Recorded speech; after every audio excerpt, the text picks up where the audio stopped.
Et puis Émeric Bonnery, bonsoir les amis, bonsoir. Qui va être notre invité exceptionnel toute la semaine, je vous le rappelle. Alors on va commencer avec Romain, audience décevante pour les anges. Ne soyez pas trop dur quand Ouais, même. je suis dur, Ce programme, habituellement le lancement se fait en deuxième partie de soirée.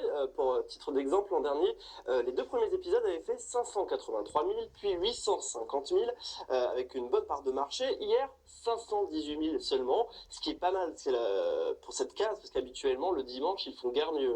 Donc avec 2,4% de part de marché, 13,8 quand même sur les 15-24 ans, donc petite déception, mais c'est pas une grosse catastrophe non plus. Bon, moyenne alors. Donc, Je vais tempérer mes propos. c'est quand même la Moyenne. meilleure audience pour Énergie 12 un dimanche à 18h30. Très bien. Alors à part Vivian qui a fait le show, on a appris quoi de nouveau? Et je dis bien de nouveau parce qu'il y a énormément d'infos qui ont été spoilées. On a quand même fait connaissance avec les 2 anges anonymes, on les connaissait déjà plus ou moins sur les réseaux sociaux avec Somaïe qui est mannequin et Maëva chanteuse. Maëva malheureusement qui est partie au bout du premier épisode. On a également fait la connaissance d'un petit bulldog français, Rio, qui sera la mascotte cette année. On se souvient de Sydney l'année dernière, de ce petit kangourou. Mais ça avait mal Voilà, fini pour voilà. lui, d'ailleurs. Sinon il y a eu quoi? Il y a eu le clash Somaïe, Chana. Chana qui était un peu jalouse, je pense, de Somaïe et qui a des vues Sur Thibaut.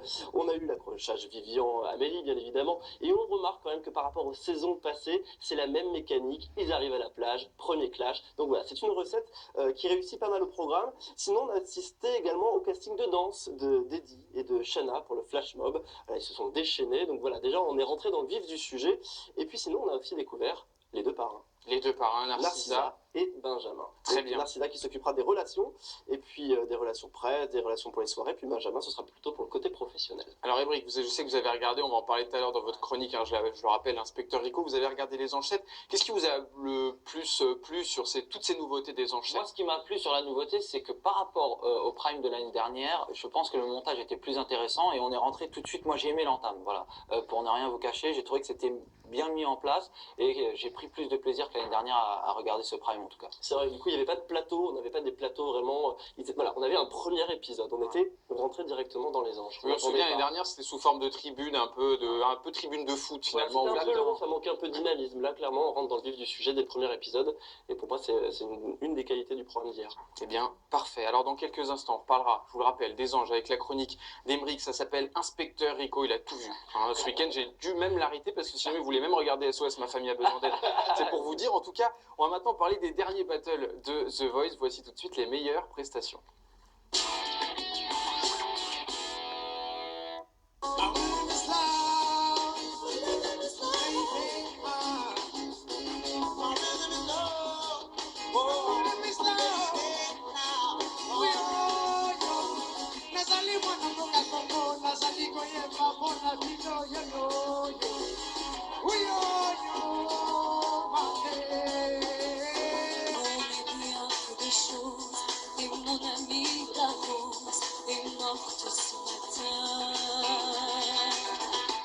La lune cette nuit a veillé mon ami.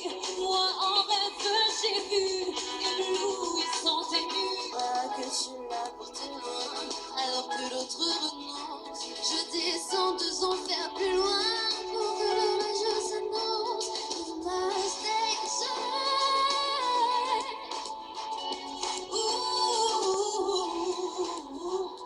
If you say just one way, I'll stay with you. Manon, Iba, enfin voilà, les grands favoris sont là. Pas réellement de surprise dans ces battles de The Voice. Est-ce qu'on peut critiquer quand même un peu le jury, les coachs? On a vraiment le sentiment que c'est joué d'avance, ils ont leurs préférés, ils ont leurs favoris, on le sait dès le début. Donc forcément, ils choisissent leur petit favori, ils le mettent à côté de quelqu'un d'un élément un peu moins fort et on sait d'avance qui va gagner. C'est un peu le problème, j'ai l'impression. Ça donne quoi du côté de Twitter, voilà, les ils sont pas tweets aussi contents, pour quelques exemples, par exemple, on a, en fait, pour gagner les battles, il faut être celui qui chante le moins bien. Donc clairement, voilà.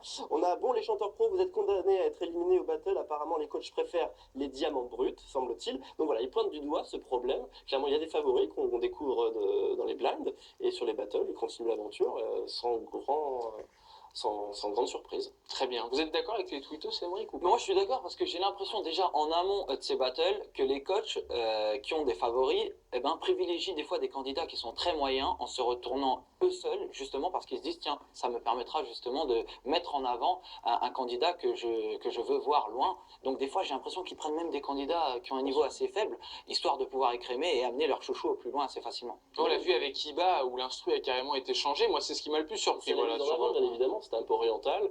On sait que c'est son domaine de prédilection, donc forcément, elle a été portée par cette musique. Ça fait combien en audience Alors, The 6 Voice? millions 100 000, donc ils perdent un demi-million de téléspectateurs, 565 000 téléspectateurs en moins que la semaine dernière. C'est 29,8 de part de marché, donc ça reste quand même pas mal. Ça reste Ils quand sont même pas forcément en plus en tête des audiences, ça reste TF1, mais c'est quand même un petit peu moins. Et puis il y a énormément de talent malgré tout dans The Voice. Il y a beaucoup d'artistes. D'ailleurs, on va en parler tout de suite parce que dans ces 6,1 millions de téléspectateurs, il y avait un jeune homme, il s'appelle Emric, il est avec nous aujourd'hui. Et c'est le moment de sa chronique, l'inspecteur Rico. J'espère qu'il n'a pas sorti la matraque quand même.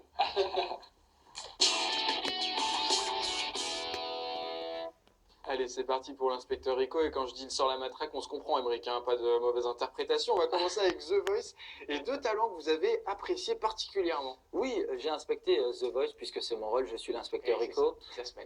Et j'ai apprécié Manon Palmer, qui pour moi se rapproche de semaine en semaine du titre de la plus belle voix, c'est incontestable. À moins que Iba, effectivement, la talentueuse, libanaise, qui est exceptionnelle, je dirais, s'empare de la couronne au final parce qu'elle est vraiment plébiscitée sur les réseaux sociaux. On s'aperçoit qu'elle a été en TT France. Romain, toi qui suis Twitter, mais en un instant. Voilà, et c'était Toutes les deux super canon. très joli. Elles ont ça pour elles. Rien. Et je pense que la production aimerait cette année avoir une fille. Enfin, voilà, oui, c'est enfin, ça, parce qu'il n'y a que des garçons qui gagnent, c'est vrai, dans The Voice. Alors, vous avez moins aimé les battles, par contre? Voilà, c'est mon petit nuage dans ce ciel de compliments. On en parlait avec Romain. C'est beau ce qu'il dit. Ouais, non, ces battles, elles sont prévisibles. J'ai l'impression que tout est écrit. Moi, j'ai moins de plaisir que les auditions à l'aveugle. Et apparemment, je suis pas le seul, puisque ça se ressent au niveau des audiences. Et on voit qu'il y a une baisse des audiences. En fait, The Voice, le problème que j'ai avec ce concept, heureusement qu'on a la curiosité de savoir à un moment donné quelle prestation va produire le talent, mais il nous donne tout de suite. C'est-à-dire que les auditions à l'aveugle, c'est super, les battles, c'est un peu moins bien, et les directs, finalement, c'est pas ce qu'on apprécie le plus. Donc c'est le petit défaut du programme. Voilà. On devrait garder les auditions à l'aveugle jusqu'à la fin. C'est moi, je clair, pense. c'est Ouais. clair. Et passer directement C'est avec ça. un dernier prime en Le direct. problème, c'est que ça ressemblerait à Rising Star et que ça a été un échec. Donc, deuxième émission que vous avez regardé, Emric, c'est Les Anges de la télé-réalité, Les Anges 7, et on va commencer avec les points positifs. Oui, j'étais comme beaucoup hier à 18h30 devant ma télé sur Énergie 12. Alors, des points positifs, 45 bonnes premières minutes, j'ai été dedans. Je trouvais que Mathieu a été exceptionnel. Franchement, il a guidé son prime de main de maître. Il a été vraiment parfait. J'ai aimé aussi le casting avec les 4 anciens candidats de la saison précédente. Donc, il y avait Amélie, Thibaut, Chana et Eddy. J'ai trouvé que, voilà, heureusement qu'ils étaient là. Ils ont l'habitude, ils ont vraiment animé ce prime aussi et ils ont apporté leur pierre à l'édifice. Par contre, j'ai été déçu des nouveaux, mis à part Raphaël. J'ai trouvé que ça manquait un peu d'allant. Ils sont pas encore dans le coup. Laissons-leur encore le temps. C'est dur d'exister c'est dur, face à ces c'est 4 ça. personnages. C'est 4 Ah, c'est des monstres d'écran. Ils prennent, ils savent y faire, ils savent se mettre en avant et les autres sont un peu en dedans. Attendons néanmoins que la mayonnaise prenne. Voilà. Tout d'un coup, eh bien, il y a quelque chose qui vous a pas plu, Emric, et ça, il était colère, Emric. Ouais, Eh tout ben, d'un coup, voilà, moi je commençais, j'ai dit purée les anges, c'est pas trop mal, c'est sympa, je commençais à adhérer au programme, et là, d'un coup, ils m'ont perdu avec cette histoire des 2 anges anonymes. Alors, il y avait un choix à faire entre Somaïe ou Maeva, Maeva ou Somaïe. Voilà, les anges devaient décider laquelle allait rester dans l'aventure. Alors ça pouvait être sympa. Mais bon, pour tous ceux qui s'intéressent de près ou de loin, comme vous et moi, à la télé-réalité, on connaissait l'information, on savait que Maeva allait partir. Et donc, d'avoir pris ce parti, de nous en faire l'intrigue, entre guillemets, de la soirée, j'ai trouvé ça dommage parce que pour moi, le programme était tout simplement spoilé. Voilà, on On savait savait déjà déjà que... nous cacher avec les réseaux C'est ça. sociaux maintenant. Bah, c'est surtout avec Jérém Star qu'on embrasse très fort et qui spoil très souvent les Anges 7. D'ailleurs, ils sont très colères du côté de la grosse équipe. En tout cas, merci beaucoup. Merci Emric. à vous, voilà, ça a été un plaisir, mon cher Michael. Et je Mais vous c'est pas retrouve- fini, vous êtes là toute la semaine et puis Oui, on vous retrouvera oui, tout à l'heure tout pour à les l'heure. tweets. Exactement. Pour hashtag Emric JTT. Et puis tout de suite, eh bien, c'est l'heure du En bref, c'est le reste de l'actualité télé-réalité.